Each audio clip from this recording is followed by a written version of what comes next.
Today, we'll explain Affirm's merchant code list and why it matters for your purchases. Step 1. What is a merchant code? A merchant code, also called MCC or Merchant Category Code, is a 4-digit number assigned to businesses by credit card companies. Step 2. Why does Affirm use merchant codes?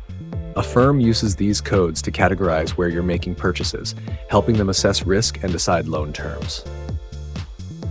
Step 3. Common merchant codes.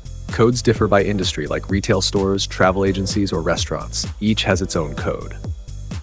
Step 4. Impact on your financing. Depending on the merchant code, Affirm might offer different loan options, interest rates, or even restrict financing for certain categories. Step 5. How to find your merchant code.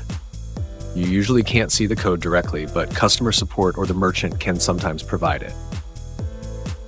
Step 6. Tips.